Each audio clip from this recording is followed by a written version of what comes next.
Going live. All right, it says here we're live. I'm here with Andrew Jones.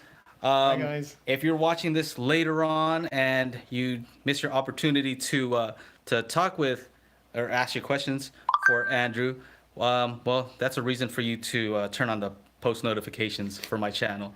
So there you go.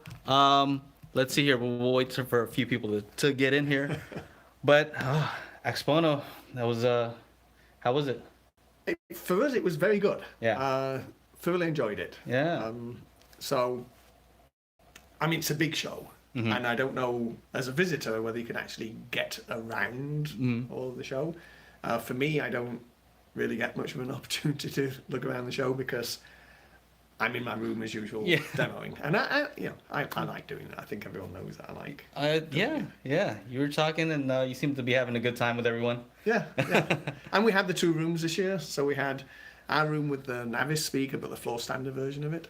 And Peter Madnick had got all his gear, but using the new Carina speakers. And that seemed to work out very nicely as well. So we're gonna have some questions likely in here, all touch. So I'm just gonna say live chat here, so you can see all the.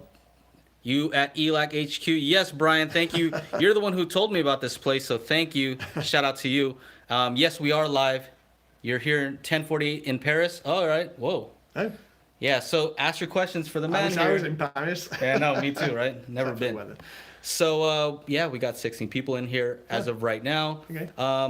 You know, I was going to ask you about measurements. That's what we were talking about a little bit. Yeah. And, you know, I try to do some measurements just so I can kind of explain what, kind of back up what I'm hearing. They're not meant to, I'm not making speakers, right? So I'm just trying to get an idea like, all right, about where does the bass start to roll off? Or how is the top end responding? But first I'm listening with my ears, and then I'm kind of just trying to back it up with the measurement in my room. So not an absolute measurement, but what do you think about that? Measurements is one of those things that I'm very particular about because when I joined KEF, I joined in the research group. And one of the things I was researching was better ways of measuring speakers. So I followed that all the way through. But even when I started designing speakers for myself as a kid, I got to the stage, well, even if I build a speaker, how do I know whether it's any good? I didn't know to trust my ears. I thought I had to trust measurements. And so I ended up switching to actually designing and building test gear. But then what microphone do I use? I don't have a calibrated microphone as a teenager. So I'd always got those little problems. So I'm big on measurements, and I understand how complex it is to do measurements. When I was working with Pioneer and TAD, I had the opportunity to have a really, really good anechoic chamber out in Pomona. Oh. Huge chamber, really accurate, although it was further calibrated to get it accurate down to below the cutoff point of the chamber. And I had another two chambers I could use in Tokyo. Oh, okay. Now I don't have an anechoic chamber, but I built up methodology that gets me very accurate measurements at low frequencies, where the biggest problem is, without needing the anechoic chamber. They're so complicated to do, you can, during the design process, it takes a lot of work to get those answers. But then you can't simply take a one-shot measurement of a completed speaker and get that same kind of accuracy. You can only get it if you decompose into the parts of the speaker, measure them individually, and then do the synthesis of the full response. So even checking my design results is not straightforward. Anechoic chamber is not fully accurate at low frequencies, so they're not very good, for example, for measuring subwoofers. So we use a different technique called near-field measurements. Right. But in a regular speaker, a simple near-field measurement will give you the wrong answer. It has to be corrected to represent what the far-field response is doing. So you're saying my measurements in my apartment are no good? Basically. Well, so there's aspects of what you want to know about speaker. From a design stage, you need to know what the speaker itself does. You can then assess what it would do in a room, and you can measure in a room, but the room clouds to a degree what the speaker itself is doing. You've got to decompose it into the parts, because if you design for one room, how is it going to perform in a different room? Right. if you know what the speaker itself does, you can do a certain amount of calculation to say, if I put it into this room or that room or another room, it's likely to do this. But if you haven't separated those measurements out during the design process, you can't know what it will do in different rooms. And there's aspects of what you hear from the sound of the speaker that are composed of both the direct sound that reaches you before the room's had an influence on it, and then the sound that the room is returning to you, right? So one single measurement at one location in a room Yeah, he just did say it. Tell me I suck. Yeah. does not fully describe what the speaker's doing. So you have to be able to measure accurately the speaker itself, independent of the room. Maybe one of these days, can you show me how to do better measurements so I can make better reviews for these folks? Like, I just a can few certainly tips? make your head explode trying to go through all the techniques that Just a required, little but bit. Yeah. Yes, I can give you some pointers. Put you on the as to spot what to there. do. You know what I mean? So love you, Joe. All right. So we got a lot of questions here, obviously. We can go through these. Yeah. You know, I can't read those. yeah, I'm trying to figure out too which old. ones to answer here. This is very specific. How delay work from tweeter to woofer. That's a little specific. Recommendations on how to pair speakers, electronics for a budget system that might be scalable. Thanks for doing this. Thank you for the years of great sound. Still loving my BS22s. That's John Rose. What's the main thing? Keeping quality speakers out of people's homes. That's a good question. I Keeping like that. quality speakers out of people's homes. Not. Well, I quite. Well, why aren't speakers in more homes? Like actual real speakers, not. I'm excluding a Bluetooth speaker or Bluetooth, soundbar. yeah. I think people have lost the fun of realizing how good music can be as a pursuit in itself, rather than just an adjunct. You know, everybody loves music, but these days, very few people sit down and only listen to music. They do other things while they're also listening to music. And in the old days, Yeah. the joy was having a really good stereo system. That was your boast. At Yeah. college, you had to have the biggest, baddest stereo system. Yeah. If it meant your speakers, you built your bed up on top of your pair of speakers because Okay. there was nowhere else in your room for it, that's Right. what you did. These days, not everybody does that. And there's obviously lots of things vying for your attention. But I think so few people are exposed to what a really good sound system can do from a musical enjoyment, discovering new things in your music. It's not all about, oh, it's got tight bass and oh, the treble's extended and smooth. It's about what musical details do you hear in that piece of music? Because I know from visiting studios and talking to recording engineers, they're so particular about building up this experience of the music, capturing everything, putting lots of things in. They want you to hear what they've put into that piece of music. And often you might not hear that. If you do hear it and understand it, you have a new appreciation for the effort that was put into creating that soundscape. So whose fault is it then? Who's to blame? And for me, I like to blame myself. Like I feel like I'm responsible.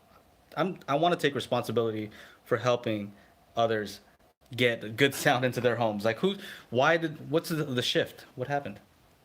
Lots of competing things, especially with the way the electronics have gone. Home theatre first, and then gaming systems. Everyone's on their iPads and whatever. So there's lots of little things you could be doing. It's funny because the screens got bigger, right? Like from before, And the the screens sound got gets bigger, and the sound started getting smaller and smaller. Yeah. Let me see what other questions, because that's the point of this live, right? Let's see what else we got here. Recommendations how to. Let's just try to do rapid fire. I know you could do that. That's what we did at Exponent for that video. Recommendations on how to pair speakers to electronics for budget systems that might be scalable. Well, it's interesting because when I first started with ELAC and doing the B5 when I was doing the demos of that. I partnered it with electronics around $4,000. And of course, when I started working and demoing with Peter Madnick, Audio Alchemy, it was $4,500 of electronics with a $250 speaker, which seemed outrageous. But the point was, this is a different way of balancing the system that can sound really good and give you the scalability. Because if the speakers are good enough, as you upgrade the electronics, you can hear the upgrade in sound quality of electronics.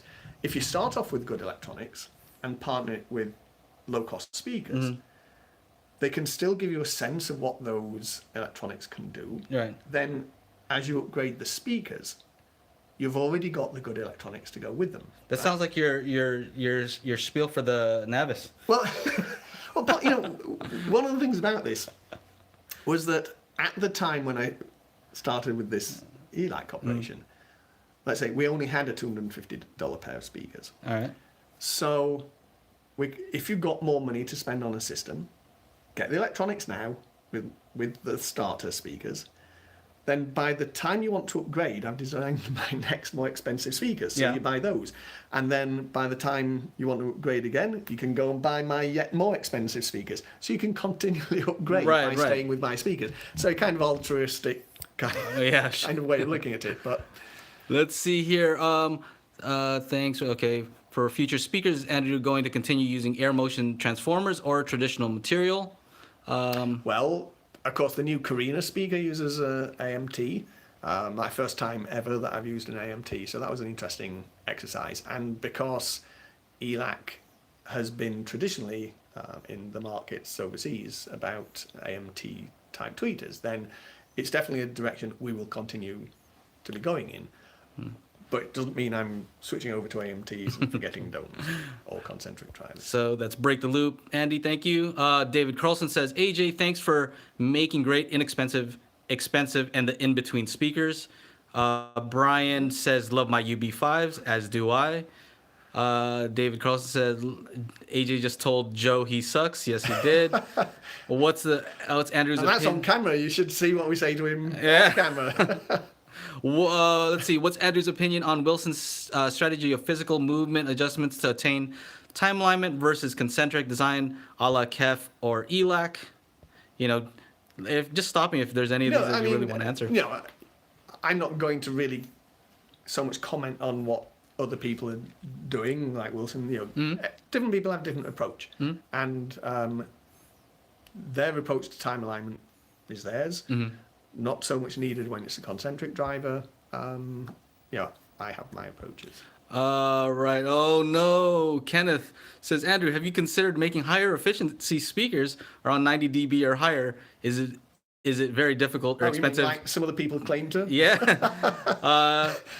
So I've already said this, and sorry to mention someone else, but Gutenberg video did a... You can mention anybody. At Axpona. And since a speaker, the basic sensitivity of a speaker is defined by what the bass driver can do. A given cabinet size, for a given extension, you're limited to what efficiency you can get. You cannot get small box and 90 plus dB efficiency and extended bass. So you pick two, the other is given. Once you've got that, once you've set the sensitivity level of the bass end of the speaker, then you have to make the mid-range and treble match that in the system. You can make the mid-range and treble drivers as a standalone driver very much more efficient and then pad down the level in the crossover. That's very advantageous because you're minimizing distortion from those drivers, you're minimizing thermal compression. You can't make the driver more efficient than the box size and the bandwidth dictate, but you can with the mid-range and treble. So I always try and pile off on enough magnet to do that for the mid-range and treble. David Carlson says, love you, Joe. Thank you. Love you guys. What's an important quality of speakers that we don't have good measurements for, if any? Transients, speed? We have very good measurements for an awful lot of stuff if you know how to measure. Okay. S. Bailey says, what type of room treatment would the average enthusiast benefit from in their listening room beyond, say, carpet for high frequency absorption? We'll look around. This is a bare room, and we've put a good amount of treatment in. One of the problems is if you've got lots of soft furnishings in the room and carpets and rugs, that goes a long way. But you need to do something with the walls. Bare walls are the worst, and you can do something with modest amount of treatment. It could be bookshelves. Bookshelves. But if you listen in a library, I know you're supposed to be quiet in a library, but if you listen in a library kind of environment, where you've got lots of bookshelves and lots of books, that's diffusion and absorption, and it sounds really good. I find windows and mirrors to be bad. Like if there's a place with like for some reason so a glass mirror will is not good. Yeah, glass is not good. Glass both reflects the higher frequencies, but it also absorbs or lets through the low frequencies, so it sucks out all your bass. Glass? Oh yes, Sucks out bass. Well, if you ever That's new to me. bang on a big window, and you'll hear it go whoop whoop. That's low frequency, and it's taking energy. That's out interesting. See, I learned something every day. So we got 52 people in here. That's not bad, right? It must be everybody's probably here for me. Let's see here. What do you think about the A/B comparisons that Joe posts?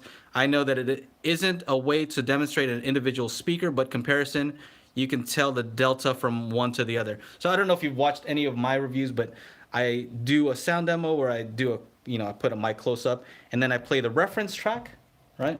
Yeah. And then usually I'm comparing two speakers, and my thought is that you can hear relative differences, not absolute. You're not going to know exactly what that speaker sounds like, but maybe you can tell that something is brighter or one has more bass extension, as long as your headphones are capable of producing those frequencies as well. I guess that's the question. You can say something bad. It's okay. You can. The problem with the switchover comparison is that you start listening on one, get used to the music, then you switch.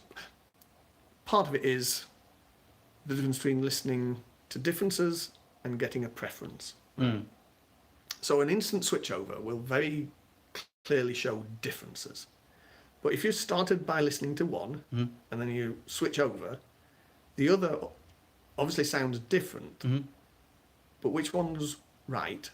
And the longer you listen to the first one before you switch over, you start getting used to that.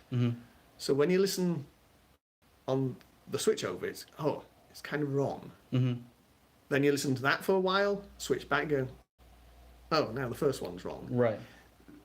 You have to be very careful about judging preferences under those kind of circumstances. Sure. I try to make it so that it's timed evenly. And so I'll play one song, I'll start with the reference, go to one speaker, and then another one, and then maybe back to the reference. So you listen to the whole song first, or you switch in and out between? It's the whole song. Usually I'll try to pick a song that's kind of consistent the whole way through. Right.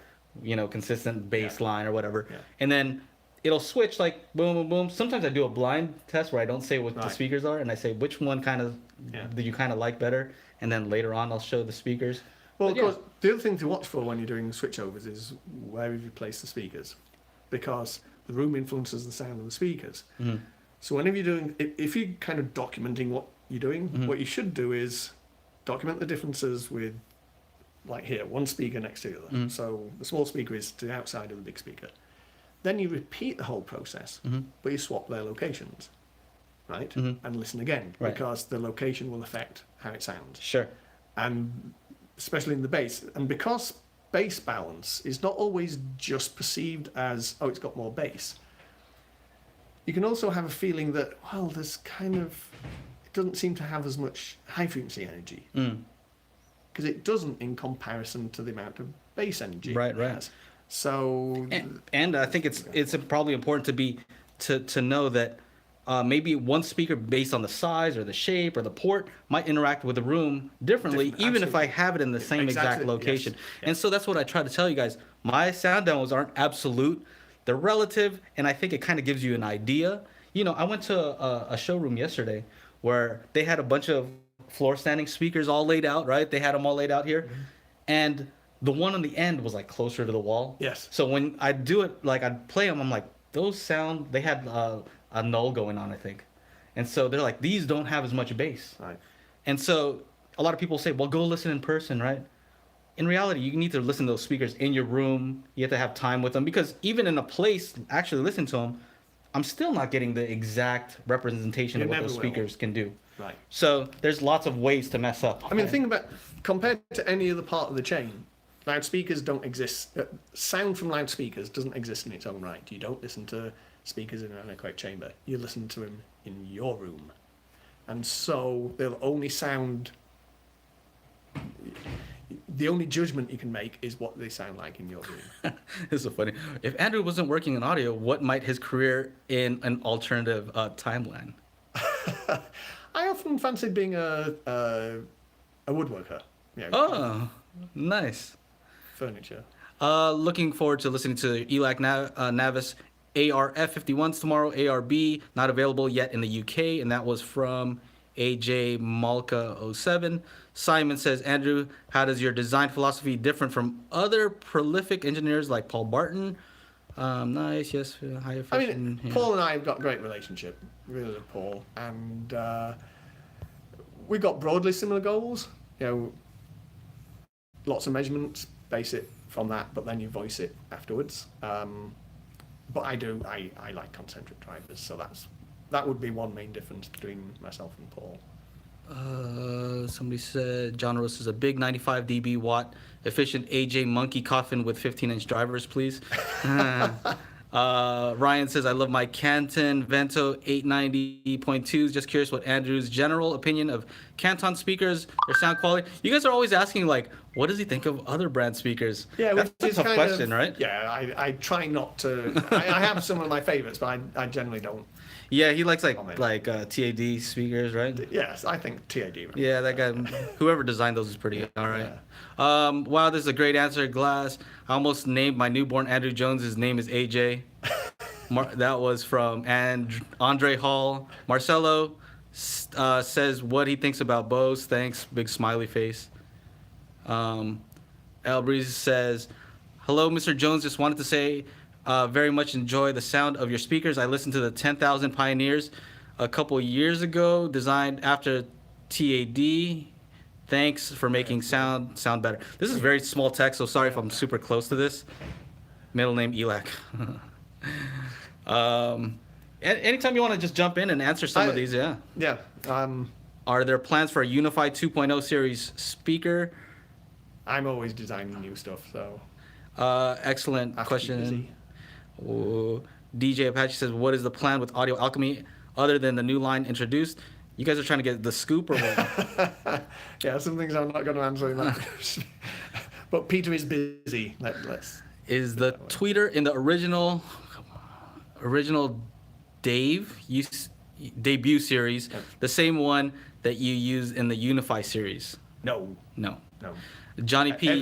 Every time I design it, even Navis, the drivers may look broadly similar to what's in the debut. That's in the Unify. But they are all new drivers. Been said that, it's the same tweeter and same mid-range and same woofer as in the Unify. It is absolutely not. I redeveloped all the drivers, much higher quality drivers in the Navis than in the Unify. Let's see here.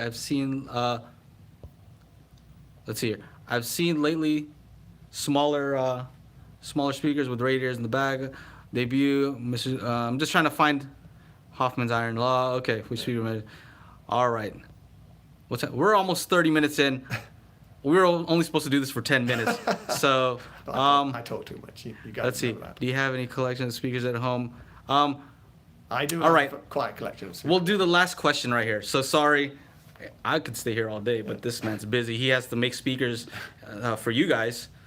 But last question I'll do is John Rose. What's your stereo at home like? I have the original TAD Model 1, the laminated cabinet with a VTL tube amplifier as one of my sources of electronics, and some of Peter's electronics, and actually a Linn turntable. Okay. Yeah. There it is. So sorry, you got to run. I got to run. I don't want to hit traffic. So if you're watching this later on, you can still ask questions and I'll try to relay them over. But anyway, thanks for tuning in. I hope you enjoyed.